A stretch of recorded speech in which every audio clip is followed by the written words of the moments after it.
Claude Parent, j'ai bien compris que vous étiez quelqu'un de constant et que vous avez besoin de solidité dans la vie. Et donc, mais elle me terrifie. Il faut que vous compreniez qu'elle me terrifie. Non, on a compris. J'ai peur. Voilà. Écoutez, on va essayer de vous rassurer. C'est une magnifique romancière. Quand on... En plus, ce qui est troublant quand on vous sent avoir peur comme ça, c'est quand même que vous êtes vous incarnez l'utopie dans l'architecture. Ouais. Et alors, on va vous fixer en quelques dates. Vous êtes né en 1923. Ouais. Dans les années 50, vous faites quelques années à Polytechnique, vous faites archi aux Beaux-Arts. J'essaie d'arriver jusqu'à Polytechnique. C'est mon premier échec. Enfin, vous avez fait quelques années, non? Ah, quelques années de préparation. Soyons modestes. Il y avait trop de femmes, quoi. Bon, j'arrête de vous taquiner avec ça. C'est encore un terrain réservé, préservé. École, architecture, beaux-arts, etc. Ouais, ce qui est étonnant dans votre parcours d'architecte, alors vous allez être le poil à gratter permanent de toute la profession et de l'institution. Vous allez être souvent, très très souvent à la marge. En tout cas, dans votre travail qui est aujourd'hui exposé à Paris, il y a cet enrichissement d'autres arts. C'est-à-dire que vous allez chercher, alors j'ai noté Yves Klein, j'ai noté Sylvia Montfort, j'ai noté Jean Tinguely, Yakos Agam. Enfin, pourquoi est-ce que vous avez cette ouverture d'esprit-là, qui est finalement la qualité d'un utopiste? Je suis un peu pétochard, hein, vous l'avez compris. J'ai un peu peur. Bon, la vie, tout ça, c'est inquiétant. Bon. Et se mettre en marche, ça exige au contraire beaucoup de courage. De temps en temps, on a besoin d'être deux. C'est mieux, parce qu'on échange nos rapports de refus, de combat. C'est quand même mieux. Mais ça n'a qu'un temps. Ça ne peut pas durer là 50 ans. Une association d'un artiste et d'un architecte, ou d'un architecte et philosophe comme Virilio, ça ne peut pas dépasser les 5-6 ans. Hein. C'est intense, violent, les colères s'additionnent, les vengeances sont dures, mais ça ne peut pas durer. Après, il faut ce que vous faites là, c'est donner une définition de la passion, hein, je vous rappelle. Vous êtes en train de définir la passion, là. Mais je peux être passionné. Mais bon, ça dépend de la forme. Avec Paul Virilio, l'urbaniste, ça n'a qu'un temps. Mais tous ces gens-là, vous les rencontrez. En quoi est-ce qu'ils nourrissent l'architecture? Tout au début, l'architecture, au moment où je suis entré là-dedans, sans savoir bien ce que c'était, ne pouvait se nourrir que de refus. Je ne veux pas faire ça. On me dit que ça c'est bien, que les colonnes corinthiennes elles sont magnifiques, il faut que je les redessine exactement au poil de Cuprès. Non. Je dis non. Après on passe au ionique, non. Après rien on passe... à faire, hein, ouais. Je dis toujours non. Chaque fois qu'il me dit il faut faire comme ça, pourquoi? Pourquoi? Rien ne me le prouve. Non. Donc pour ce non, pour l'entretenir, ce feu de violence, dans un type plutôt gentil, plutôt calme, telle que vous la il faut définissez, des aides. Est-ce que l'utopie telle que vous la définissez, ça commence par dire non? L'utopie, la vraie utopie, d'abord, elle fait table rase. Elle n'a même pas à dire non, elle fait table rase de tout ce qui existe. Ça. Bon.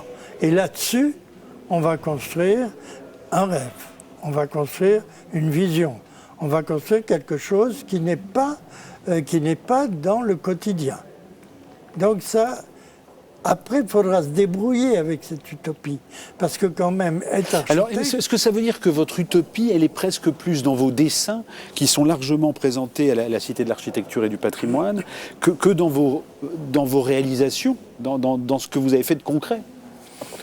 Certainement, les dessins, ça a été la chose la plus intéressante pour moi, qui m'a libéré de toutes les petites contingences qui assaillent les architectes et qui les tuent et qui les dégradent.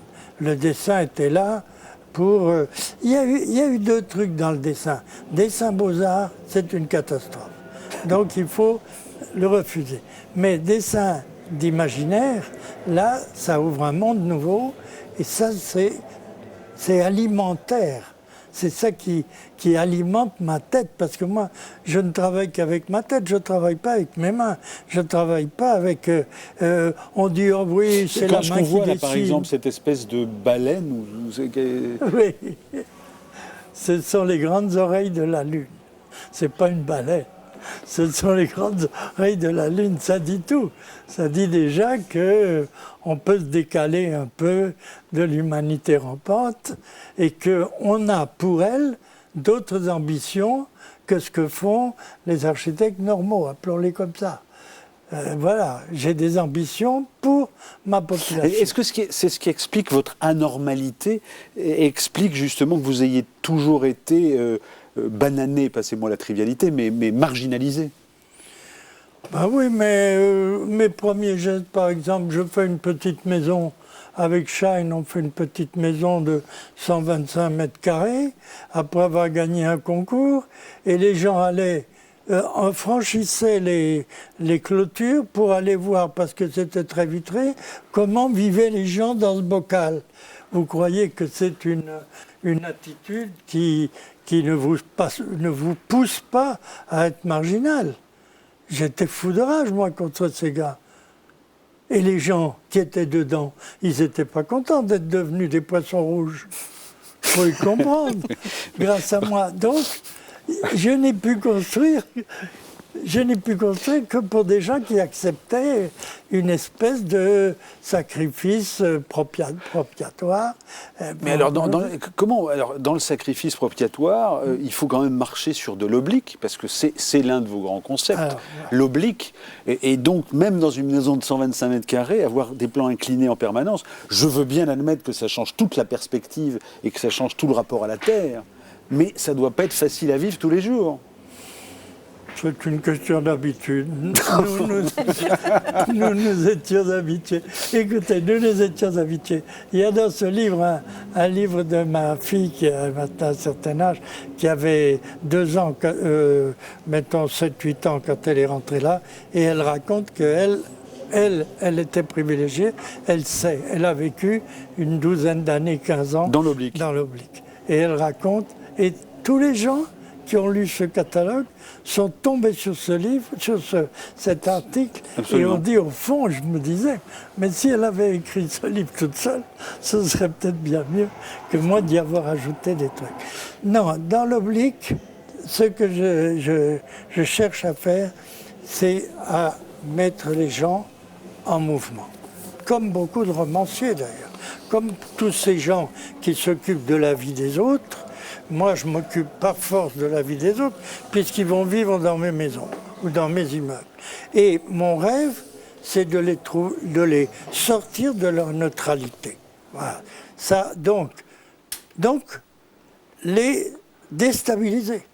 Et l'oblique, géométriquement, quand on marche dessus, c'est un truc qui se déstabilise.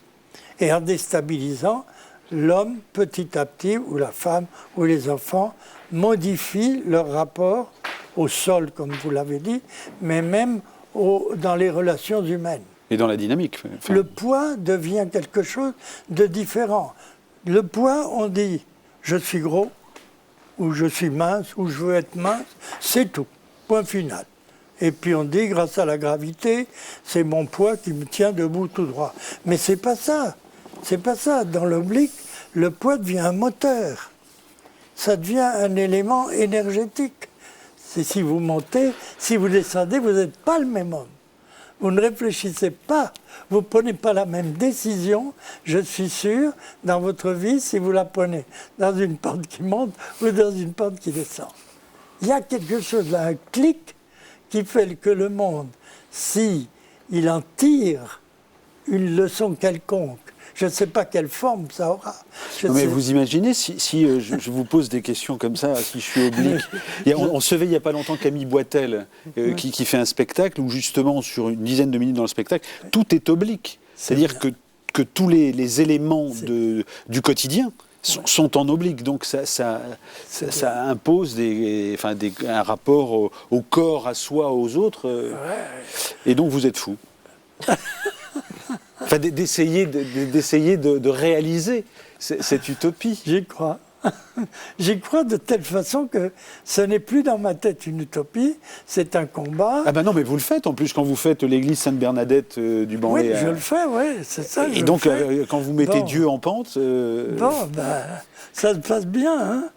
Avec Dieu je les vois souvent, ils me demandent de venir, et une fois qu'ils ont fait leur prêchi-prêcha, ils s'installent dans l'église et ils commencent non seulement à me demander, à me poser des questions sur l'église, mais ils m'en parlent, ils me la racontent, comme si je ne l'avais pas faite.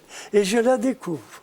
L'autre jour, grâce à eux, j'ai découvert un point, alors que je l'avais dessiné, mis en forme, donné à l'entrepreneur. Ce point, je devais le connaître. Eh bien, ils me l'ont fait découvrir. Donc, il y a un échange constant grâce à cette désinformation. Cette utopie, cette théorie de l'oblique vous a coupé de la commande publique ? Oh oui. Très largement. Mais il n'y a pas que ça. Très largement. En plus, un ostracisme de la profession générale. Donc vous faites des choses qui sont... alors je pensais à la maison Dreuch, à la maison d'André Bloch à Antibes, des choses qui, quand vous les faites, créent le scandale, qui aujourd'hui sont classées et considérées comme... c'est ça qui est drôle. C'est ça qui est bizarre. Voilà ça c'est la maison d'André Bloch à Antibes. Pas eu. Ouais. Et puis après, on me donne le pompon d'or. C'est quand même bizarre. Qu'est-ce que ça fait? Alors, vous avez la Rosette et tout. Vous êtes à l'Académie des Beaux-Arts. C'est une revanche? Je suis curieux, moi. J'aime bien aller voir les structures où par définition, je ne dois pas rentrer. Et ça m'a toujours plu d'y rentrer. J'ai été au Conseil national de l'Ordre des architectes. Je voulais les voir de l'intérieur et dire qu'est-ce qu'on peut faire avec ça. Puisqu'ils n'en font rien, moi si je rentre, est-ce que je pourrais faire quelque chose? Pour l'Académie, ce n'est pas encore gagné. Mais ma petite voix, là, éraillée, de temps en temps, commence à basculer. Par exemple, pour vous dire une chose, le Grand Prix de Rome, là, qui n'est plus un prix de Rome, mais qui est un prix de Rome camouflé. Le Grand Prix d'architecture de l'Académie des Beaux-Arts.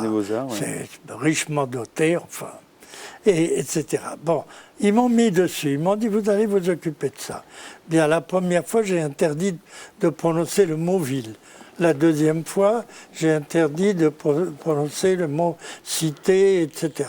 Et cette fois-là, 3 ans après, comme ils sont toujours à faire encore des trucs extrêmement pompiers, je leur ai coupé l'herbe sur les pieds et je leur ai dit, on va faire de petits bâtiments transitoires. C'est-à-dire que face aux catastrophes, face à ça, le Grand Prix d'architecture va s'occuper d'éléments transitoires qui vont faire à peu près 3 mètres sur 3, et en s'agglomérant, en s'agglutinant comme vous voulez. Mais les élèves vont être confrontés à ça. Et c'est l'actualité. Donc au fond, tout d'un coup, je fais rentrer une actualité, vous l'avez compris, non acceptée par cette structure, dans la structure. Et moi, on m'avait raconté la vie de Mao Tse-tung à un moment, il paraît, j'ai pas lu Mao Tse-tung, vous pensez bien, c'est trop dangereux aussi ça. Mais à un moment, il dit, il ne faut pas détruire une structure, il faut rentrer dedans et s'en servir. Ben, dans l'architecture, j'essaie. Pour le plaisir, un des architectes qui a travaillé avec vous, qui réalise la scénographie de cette exposition, c'est Jean Nouvel. Ah ben ça, depuis le début. L'architecture. Ensuite, c'est pas parce que c'est un art visuel qu'il ne s'adresse qu'à l'œil, il s'adresse par le biais de l'œil à l'esprit, évidemment. Mais sur l'immatérialité, sur cette tendance de fond... L'immatérialité, c'est une question qui est liée aussi à l'époque. Les modernités évoluent et les modernités sont toujours des questions par rapport à ce qui préoccupe l'ensemble de nos compatriotes. Et actuellement, la question de la matière est une question absolument cruciale. Elle l'est depuis un siècle, depuis la théorie des quanta, la théorie de la relativité. Tout se passe dans l'infiniment petit, tout se passe dans l'invisible. On est questionné par tout ce qui se passe dans n'importe quelle matière où on sait que les atomes sont en vibration, on cherche la masse des photons, enfin, on est dans des tas de choses qui... Et dans le virtuel, on est dans le virtuel, mais c'est le réel aussi. Quelles seraient vos matières aujourd'hui, Claude Parent? Je cherchais s'il ne me trahissait pas. Vous jugez l'élève? Non, il ne m'a pas trahi. Il ne vous a pas trahi? Il ne m'a pas trahi. Quelles seraient vos matières aujourd'hui? Mes matières? Ouais. Que je travaille, moi, que j'aime? Oui, aujourd'hui, si vous aviez à concevoir à nouveau, parce qu'on a vu l'église en béton, etc. Donc aujourd'hui, ce serait quoi la matière? Moi, je n'ai pas l'âge de changer de matière. Je ferais du béton. Si demain je construisais, mais je le refuse d'avance. J'aurais la masse. J'aime la masse, j'aime l'opacité, j'aime la complémentarité de ces deux éléments. C'est faire des trous dans la masse pour que l'opacité se révèle encore mieux. Pourquoi voulez-vous que j'aille chercher autre chose? Avec ça, on peut bâtir un monde. La semaine dernière, on recevait Stéphane Guillon dans l'émission, et peut-être qu'il vous aurait posé cette question, puisque vous faites aussi des supermarchés, des grandes surfaces comme ça. Comment vous faites avec les fauteuils roulants? Avec les fauteuils roulants? Ah, oh, ça me guette alors. Je ne me pose pas encore la question. Et les caddies? Eh bien, les fauteuils roulants, moi j'ai d'autres ennemis, c'est les pompiers, c'est tous les corps constitués qui me donnent des règles que je ne comprends pas. Attention, touchez pas aux pompiers, les Français les aiment bien. Hein, bon, d'accord, non, mais quand ils font les règlements de l'habitation, il y a beaucoup à dire. Hein. Bon, quand j'ai mis dans la maison de l'Iran, qui était tout en acier, on m'a forcé à mettre de l'amiante ciment que je ne voulais pas mettre, et quand 20 ans après, on accuse les architectes d'avoir mis partout, je suis bien obligé de dire que les pompiers qui exigeaient ça ont dérapé. Bon, allez, salaud les pompiers. Bon, saluons les pompiers. Salaud les Ils pompiers. font bien leur métier. Qu'est-ce que vous faites avec les caddies et les fauteuils roulants? Bon, alors, je vous réponds qu'à Porte de Vincennes, j'ai fait un lycée, un collège, qui s'appelle Vincent d'Indy, avec un joli nom. Et il est distribué entièrement par an, pas 5%. Parce que les pompiers ont décidé que c'était 5%, qu'au lieu de 5%, au-dessus de 5%, on se cassait la gueule. C'était mortel, etc. Comment ils le savent? C'est autre chose. Alors, tout est distribué par rampe. Et je me suis dit dans ma tête, il n'y aura pas d'ascenseur. Alors, comme c'est distribué par rampe, c'est sur une distribution hélicoïdale.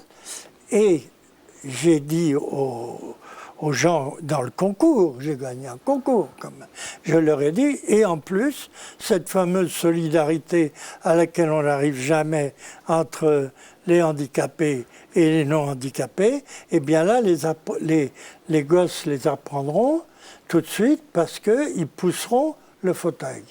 Au lieu de mettre un moteur au fauteuil, les gosses pousseront. Ils se rendront compte du poids d'un homme, d'un enfant, ils se rendront compte que c'est un effort, que cet effort, ils le partagent avec d'autres, etc., etc. Donc, pas d'ascenseur. Une utopie. Mais ils y vont dans ce lycée. J'ai un truc à vous donner. Ah, la petite Maserati. Ah, merci. Ça me va droit au cœur. Racontez-moi. Et en plus, c'est la Ghibli, vous vous êtes pas trompé. Hein. C'est la Ghibli. S. Alors, racontez-moi cette Maserati GBS. Puisque j'ai peur de nature, je suis né peureux. Il faut bien de temps en temps que je me prouve que je suis un homme. Un homme idiot peut-être, mais un homme. Et la vitesse, c'est vous qui dites, mais... et la vitesse, c'est un truc fabuleux. Maintenant, ça vous protège la vitesse? Maintenant, on ne peut plus. Ben, ça vous apprend à conduire déjà. Parce qu'un type qui a conduit à 250 à l'heure comme moi, il conduit mieux qu'un type qui a conduit à 50 Et vous avez conduit à 250 à l'heure où? Quand? Hein? Ah ben, c'était quand je l'avais. C'était il y a une quinzaine d'années. Quand j'avais cet objet, j'ai eu un infarctus, je l'ai vendu à cause de ça. Parce que je me rendais bien compte qu'on ne pouvait plus conduire avec une crise cardiaque possible. Ça, c'était... Donc, il ne fallait plus. Alors, ce truc quand vous roulez à 250, ça m'est arrivé souvent. En France? Bon, en France, sur les autoroutes, juste avant, les limites de vitesse. Bien sûr. Quand même.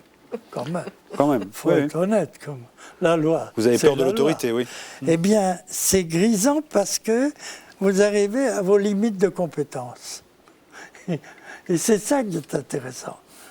La prise de risque. Pour un peureux, la vie, le moteur, c'est la prise de risque. Jusqu'où je peux aller au bord de la falaise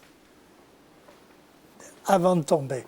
Jusqu'où je peux aller en vitesse sur les routes qui sont ce qu'elles sont et ma voiture ce qu'elle est quand il n'y a personne. Hein, quand il n'y a personne. L'autoroute est vide à ce moment. C'est galvanisant. C'est là. La mort, ça existe. Hein, il l'a dit, on la vit comme on peut, chacun. Mais friser la mort, pour un peureux, croyez-moi, c'est pas mal. On dirait du James Dean. C'est pas mal. Est-ce que vous avez... Mais oui, mais combien de fois j'ai regardé ce malheureux se tuer parce qu'un curé de campagne lui est rentré dedans, un croisement de campagne. Il ne serait pas mort tout seul. Il serait pas mort. Est-ce que vous avez un objet avec vous? Oui. Très archaïque. Hein, j'ai réfléchi, j'ai pas de gris-gris. Alors, voilà. L'objet, c'est ça. C'est mes petits crayons préférés. Voilà.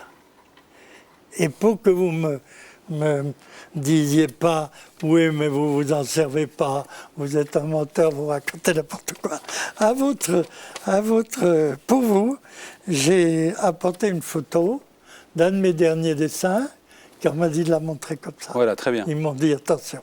Bon, un de mes derniers dessins, ou mes derniers crayons qui vont bientôt mourir parce que personne m'en a retrouvé des pareils.